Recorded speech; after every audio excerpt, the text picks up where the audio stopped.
Sir Nara Lokesh గారు యువగలం పాదయాత్ర మొదలుపెట్టి నేటితో 2 సంవత్సరాలు అయింది.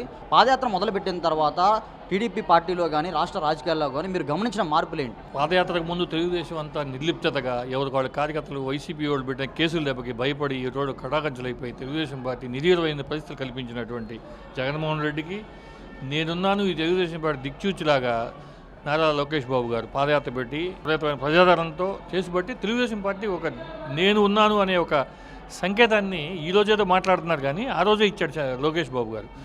వాళ్ళ తండ్రి అరెస్ట్ అయినప్పటి నుంచి కానీ ముందు కానీ అసలు తెలుగుదేశం పార్టీకి ప్రత్యామ్నాయ శక్తి ఏంటనేది లోకేష్ దాంట్లో కూడా మేమందరం పాల్గొనడం కూడా నిజంగా మా అదృష్టంగా భావిస్తున్నాము.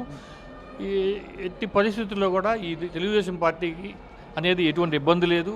నారా లోకేష్ ఆధ్వర్యంలో ఎట్టి పరిస్థితుల్లో బాగా ముందుకెళ్తుందని మేము యువగలం పాదయాత్ర టీడీపీకి ఎంతవరకు ఉపయోగపడింది అంటారు? 150% ఉపయోగపడింది.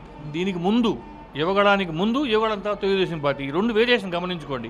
ఎక్కడెక్కడ కేసులు పెడుతూ కార్యకర్తలని నిర్బంధిస్తూ కులాల మీద విపరీతమైనటువంటి విభేదాలు సృష్టించి ఒకళ్ళొకళ్ళు పండేయకుండా చేసిన వైసీపీని యువగలంలో నేనున్నాను అని ముందుకొచ్చి ఎటువంటి ఇబ్బంది లేకుండా అన్ని రోజులు చేసినటువంటి నారా లోకేష్ గారికి నిజంగా అభినందనీయుడు.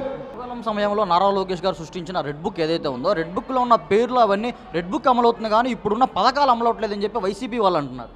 లేదు, రెడ్ బుక్ పాలన ఇవన్నీ కూడా అరాచకం. వాళ్ళు మాట్లాడే మాటలు కానీ తెలుగుదేశం పార్టీ కూడా ఎటువంటి అరాచకాలకి దూరంగా ఉంటారు. ఎవరైతే తప్పు చేశారో వాళ్ళ మీద ఉంటుంది కానీ కనపడ్డాడు ప్రతి మీద రెడ్ బుక్ ఉండదు. రెడ్ బుక్ రాజ్యాంగం అమలవుతుంది కానీ పథకాలు అమలవట్లేదని చెప్పి వైసీపీ వాళ్ళు అంటున్నారు. ఇది ఏ పథకం అమలు కాలేదు చెప్పండి? కొంచెం ఆలస్యం అవుతుంది. రేపు మొదలు పెట్టబోతున్నారు ఏప్రిల్లో ఈ మహిళా బస్సు అవి కూడా. ఏ పథకం అమలు కావట్లేదు? బీసీలకు పథకాలు ఇచ్చావు. ఈరోజు పేపర్ చదవండి. రైతులకు ఏం జరిగింది అనేది, బీసీలకు ఏం జరిగింది, ఎస్సీ ఎస్టీ మైనార్టీలకు ఏం జరిగింది, మీరు ఏది అమలు కాలేదు. కళ్ళు లేకుండా ఏదో మూర్ఖంగా మాట్లాడటం కంటే కూడా దాని ఎంత నిబద్ధతతో పనిచేస్తుంది గవర్నమెంట్ అనేది క్లియర్ కనపడుతుంది. పార్టీ మన కూడా ఎంత ఇంపార్టెంట్, ప్రజా సంక్షేమం కూడా అంతే ఇంపార్టెంట్.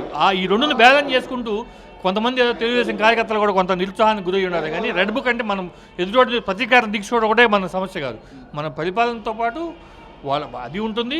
పరిపాలన ప్రజల సంక్షేమం మనకి ఇంపార్టెంట్. మనకి ఎందుకు ఇంత మెజారిటీ గెలిపించారనేది మనం చూసుకోవాలి. ఈ కూటమి ప్రభుత్వంలో పవన్ కళ్యాణ్ గారు, బీజేపీ వాళ్ళు, మోడీ, ఈ డబుల్ ఇంజిన్ సర్కార్ ఎంత స్పీడ్గా దూసుకెళ్తుందో ప్రజలందరికీ కనపడుతుంది.